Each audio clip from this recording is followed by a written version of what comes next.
هلمند در 20 سال گذشته یکی از ناامن‌ترین ولایت‌های کشور به شمار می‌رفت. نیروهای خارجی در زمان مأموریتشان در افغانستان نیز در این ولایت حضور پررنگ داشتند و حملات زیادی را از طریق هوا و زمین بر ضد نیروهای امارت اسلامی در این ولایت راه اندازی کردند. اما بیشتر انتقادها بر این است که در حملات نیروهای خارجی به خصوص در حملات هوایی به افراد غیر نظامی آسیب رسیده و از آنها قربانی گرفته است.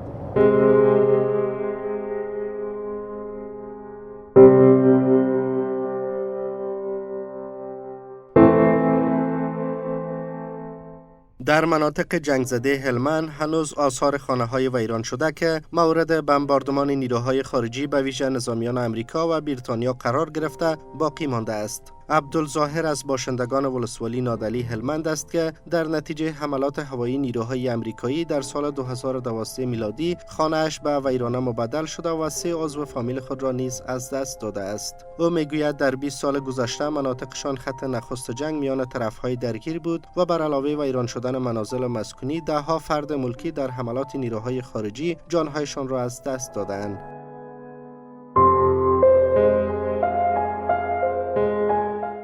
از اونجا کلان امریکا بود چی بود امر داد توپ می راسته که دوانه مرا بزنه آجی شادی نام داره همی که گرد گفت نزن از این طرف امریکا آمد ما بودم به نام کوتا که همیجا فشسته بودیم ما رو زیر فشار بودن بعد از طرف دیگه بمبار می آمد می زدن تیرهای هلیکوپتر دو تا می آمدن امریکا درب کرد مرا همی زد. خب به همین قیاس بسیار تکلیف‌های بلندی دیده. از همین چند خانه نزدیک ما 50 نفر به مدت دور سر شهید شدن. از همین خانه 50 نفر. همین نام تو نام هر یکی به یاد ما هست به شما میگم.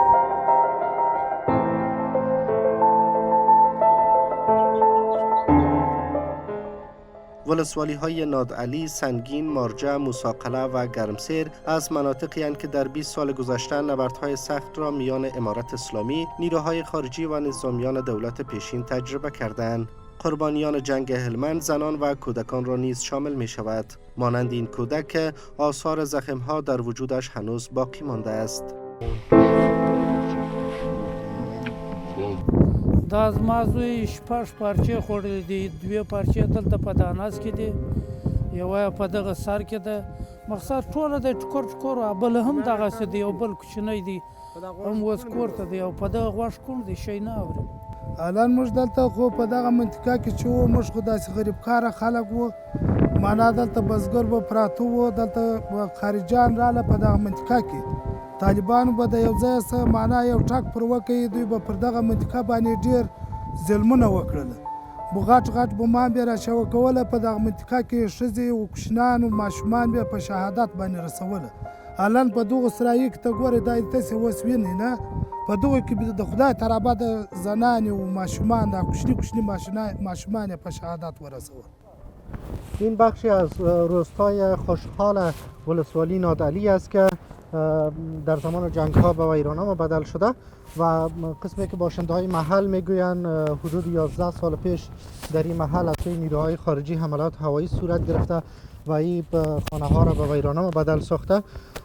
همچنان در اون قسمت روستا خانه های زیاده که به ویرانه مبدل شده از زمان جنگ ها باقی مانده و در این قسمت همچنان یک مدرسه دینی بوده که تخریب شده و حال به جایش یک مسجد نو ساخته شده. به گفته باشنده‌های محل در حملاتی که بالای از این محل صورت گرفته شمار زیادی از افراد ملکی جانهایشان از دست دادند. برای مقامه باشه، برای عدالت باشه، برای شما میگم، برای مردم میگم، برای جانی میگم که ما هیچ جای سیسته هستم چی بخورم چی بمبار شده هیچ ندارم. با خدا قسم ما میگم ما الان تو خانه مردم همسایه هستم، خانه ما هیچ جای ویران است، ما شما میبینم نگاهش کن، ما دو خانه مردم همسایه هستم، اما انتظار میکنم. یه الان جوانه هستم مغزی هم کار نمیکنه، 2 زنم داره بچه هم داره، این چی بخوره؟ زما وروڼه په وش په 3 دانې شهیدان کړي دي او امریکایان راغلي دي، دغه کلی دغه امریکایانو بمبار کړی دي، دا ټوله منطقې نړولي دي، زموږ کور ته اعتماد شته، زما اکا شهید کړی دي، زما وروڼه شهیدان کړي دي موږ بزګرو د بل بې ګناه و دغسې په یوه شپه شیطان کړي دي نه نظامي شی پیدا کړی دی نه زموږ سره نظامي شی و دغسې راغلي دغسې شیطان کړي دي نه بیا پوښتنه کړې نه شی کړی موږ کور ته یتیمان شته زما د اکا یتیمان پاتې زموږ د پاتې دي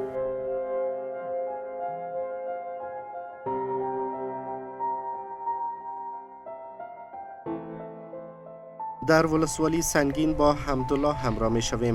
او میگوید در سال 2013 خانهشان از سوی نیروهای بریتانیا هدف حمله هوایی قرار گرفت و در این حمله 5 تن از اعضای فامیلش را به شمول مادر و 2 خواهرش از دست داده است.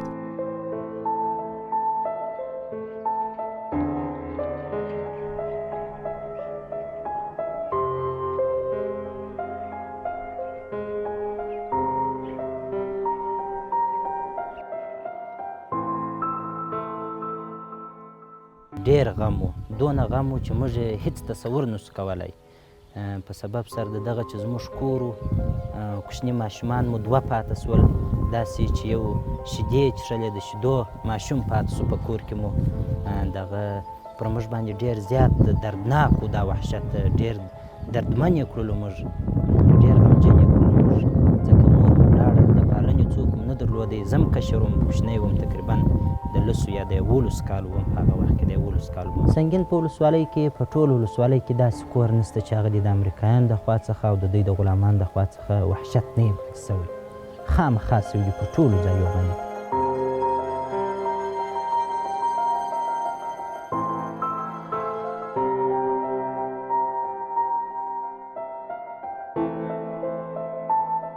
این هدیره مربوط به قربانیانی است که در نتیجه حملات هوایی نیروهای خارجی در 20 سال گذشته در ولسوالی سنگین ولایت هلمند جانهایشان را از دست دادند.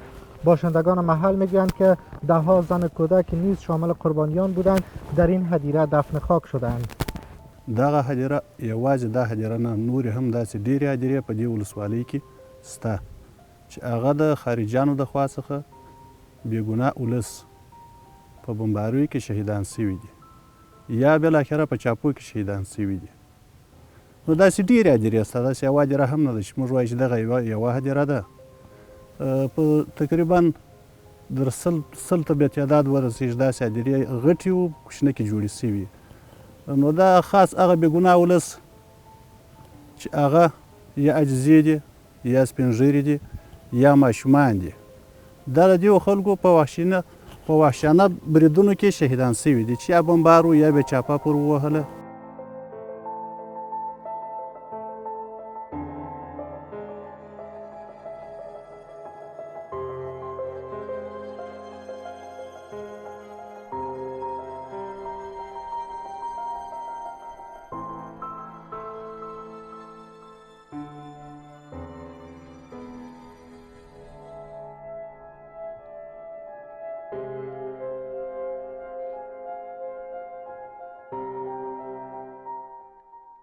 جنگ‌های طولانی در مناطق مختلف ولایت هلمند خاطرات تلخی را به خانواده‌های ساکن این ولایت به جا گذاشته است. در ولسوالی‌های ناامن هلمند خانواده‌های زیادی اند که همه دار و ندارشان را از دست دادند و تاکنون در عالم بی سرنوشتی به سر میبرند. خانواده‌هایی که در نتیجه جنگ‌ها و حملات نیروهای خارجی آسیب دیده و یا اعضای فامیلشان را از دست دادند میگویند که در این 20 سال هیچ کسی به مشکلاتشان توجه نکرده و کمکی برایشان صورت نگرفته است. شماری از خانواده‌ها در حالی که خواستار کمکند بر مجازات نیروهای خارجی که در کشتار افراد ملکی نقش داشتند نیز تاکید می‌کنند.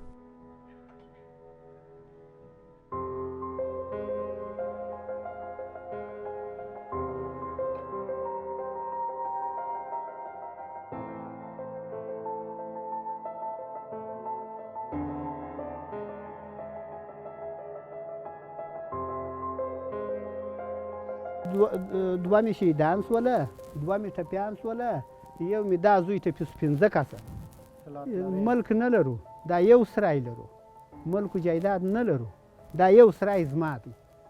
والا داسې اقتصاد داسې کمزوری دی، شی نشته پر میدان.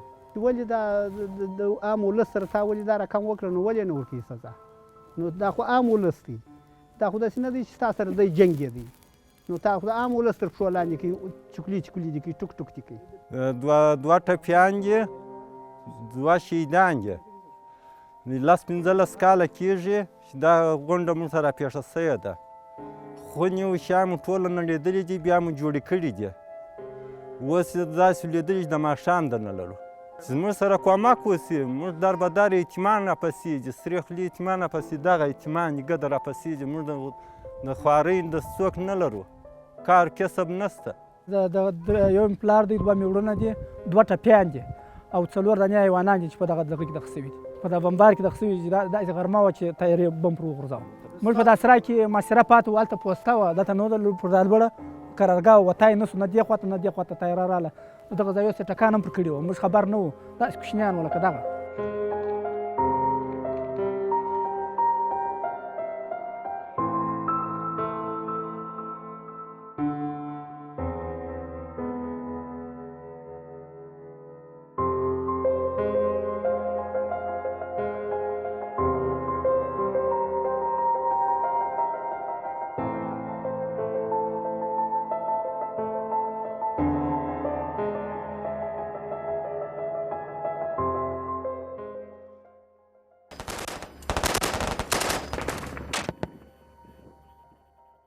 در زمان حضور نیروهای ناتو در افغانستان بیشتر نظامیان ویژه امریکا و بریتانیا در هلمند ماموریت نظامی اجرا کردند.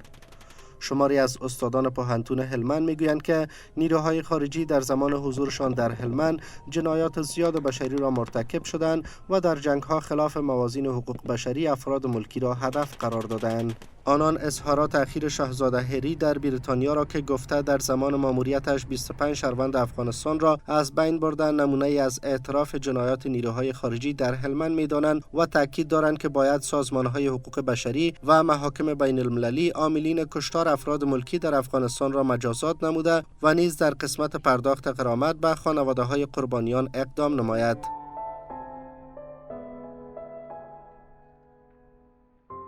د شاهزاده هیري چې کومې خبرې وکړلې دا که وګورو د هغه خلک چې ځانونه د بشري حقوقو مدافعین بولي، هغه خلک چې په نړیواله کچه ځانونه د بشري حقوقو علمبرداران بولي، دا د هغوی په تندي باندې تور داغ بلل کېدلی سي. دغسې خلک چې د انسانانو وژلو باندې افتخار کوي، د انسانانو په وژلو باندې یو قسم دې ته افتخار او میړانه وایي. دغه کومه جګړه چې په تېرو 20 کلونو کې د امریکایانو یا د هغوی له ملګرو له لوري په هلمند کې وه، دا د ټولو نړیوالو قوانینو خلاف عملونه وه او دا د جنیوا د کانونسیون کې چې د جګړې لپاره کوم څه نښانې سوي دي یا د بشري حقوقو نړیوال سازمان چې او یا هم د جنګ لپاره کوم قوانین ټاکل سوي، دا د هغو ټولو پر خلاف وه. په جنګ په حالت کې هغوی ته داسې یو اذیت او داسې اذیت رسېدلی ده چې هغه په هېڅ صورت باندې د تادیې وړ نه ده چې هغه تادیه شي.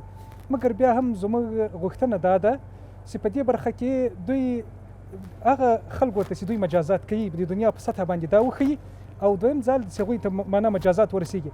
دویم دغه خلکو په وړاندې باندې چې هغوی اذیت لیدلی ده، هغوی ته باید داسې امکانات او هر څه داسې یو د ژوند په برخه کې داسې څه ورته مساعد سي.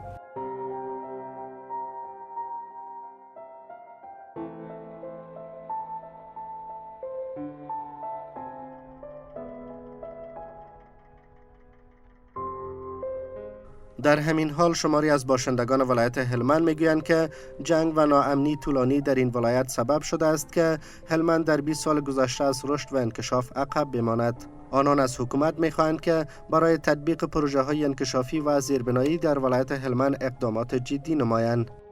انکشافي کارونه وشي، باید وشي، ماته کار وشي، ماته موسسه راشي، زما غریب پر کار شي، زما مظلوم پر کار شي. ستړي خلک شته، در به در خلک شته دلته. په دا 20 کاله کې دونه خرابۍ رسېدلې دي موږ ته چې دا خرابۍ موږ په 100 کاله نسو راټولولی. دونه مشکلات چې خلک زخمیان شو، ټپیان شو، په دې کې کوم پروژه نه دی راغلی.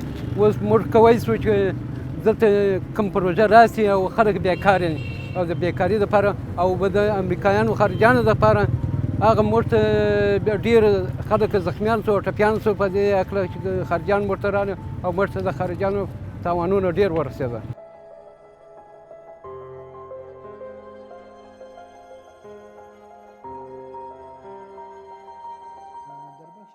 با این حال مقام‌های محلی هلمند میگویند خانواده‌هایی که در 20 سال گذشته مورد حملات نیروهای خارجی قرار گرفتند هیچ وابستگی به امارت اسلامی نداشتند و همه آنها افراد ملکی بودند. سخنگوی والی هلمند تاکید دارد که باید به خانواده‌های آسیب دیده غرامت پرداخته شود و نیز عاملان کشتار افراد ملکی از سوی محاکم بین المللی مجازات شوند. بهرنیانو ډېر زیات وحشیانه عملیات وکړل، بمباردونه یې وکړل، حتی چې پر ودونو باندې بمبارۍ وکړلې. تاسو په رسنیو کې اورېدلي، مدارس یې بمبار کړل، مساجد یې بمبار کړل، د خلکو او کورونه یې بمبار کړل، عامه تاسیسات یې ویجاړ کړل. یقینا چې ډېر وحشیانه عملیات او جنګونه دلته تیر شوي دي د بهرنیانو لخوا څخه.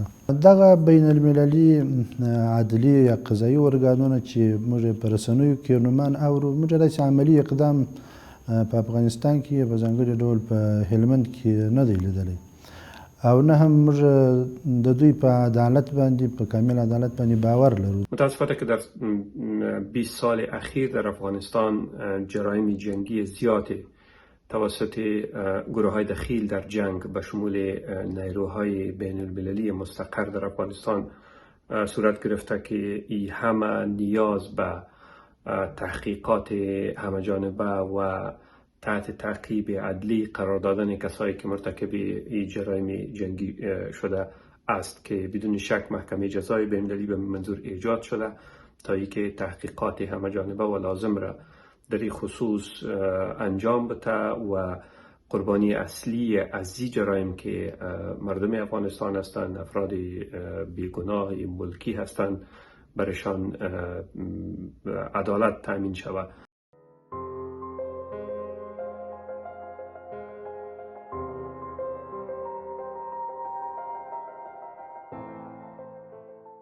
انتقادها در افغانستان مبنی بر کشتار افراد ملکی از سوی نیروهای خارجی در حال یک بار دیگر بالا گرفت که به تازگی شاهزاده هری عضو خاندان شاهی بریتانیا در کتاب خاطراتش اظهار کرده که 25 شهروند افغانستان را در زمان ماموریتش از بین برده و مانند دانه‌های شطرنج از میان برداشته. شاهزاده هری 2 بار در افغانستان ماموریت داشته که بار اول در سال 2008 و بار دیگر در سال 2013 در پایگاه بسشن مرکز نیروهای بریتانیایی در هلمند وظیفه انجام داده است. هرچند این اظهارات هری واکنش‌های زیادی را به دنبال داشت، اما او در صحبت با رسانه‌ها تاکید کرده که از اظهاراتش تعبیر غلط صورت گرفته است.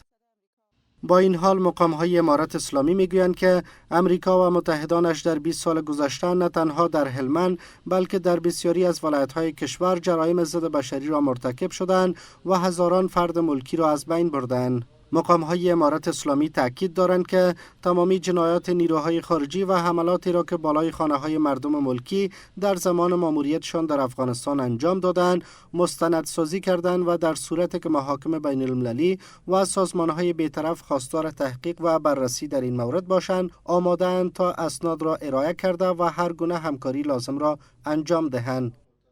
د افغانستان دغه تعمیرات او آبادی ډېرې بسیطې جوړې شوې وي او د دوی بمونه ډېر زیات قوي وو. دویمه خبره دا و چې دوی د ملکي او نظامي ترمنځ توپیر نه کوو، نو طبعا دلته داسې تلفات اوښتې دي بالخصوص ملکي اړخ ته چې هره واقعه سړی ګوري ډېره زیاته بوږنوونکې او دردوونکې ده. پاتې شوه د مستندسازۍ په موضوع کې، نو اسلامي امارت په هغه وخت کې چې دلته مبارزه روانه وه، اشغال موجود و، اسلامي امارت اکثره پیښې مستندي کړي دي او د هغو ویډیوګانې او معلومات یې هغه ثبت کړي دي. دا اوس موږ سره په ارشیف کې زرګونو جیبي ډیټا پرته ده چې د ضرورت په وخت کې کېدلی شي چې د دې څخه بیا ښه استفاده وشي. طور عموم و کلی در 20 سال گذشته به سرکردگی آمریکا، ائتلاف ناتو، نیروهای ناتو در کشور ما به صدها جنایت دست دادند و هزاران مردم ما را به شهادت رساندند، زخمی کردند و خانه‌هایشان را ویران کردند و زندان‌ها از آنها پر کردند. و این جنایتی هستند که بسیار یک دمانه پراخ در تمام کشور رخ داده. این در این خلاصه نمیشه که یک انگشت شمار یک تعداد تعیین شود که گویا به آنها زیان رسیده.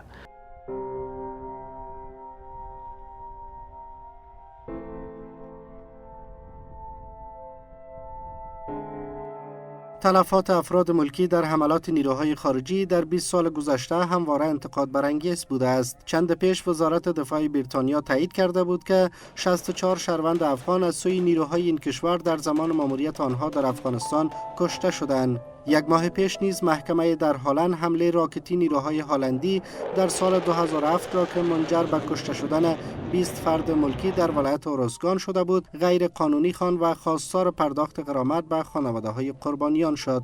هرچند بارها تاکید شده است که محاکم بین المللی باید کشته شدن افراد ملکی از سوی نیروهای خارجی را به گونه همه‌جانبه مورد بررسی قرار دهند، اما مقام‌های محکمه بین المللی لاحق گفتند که در حال حاضر حکومت افغانستان مشروعیت جهانی ندارد و نمی‌توانند در این راستا اقدام نمایند.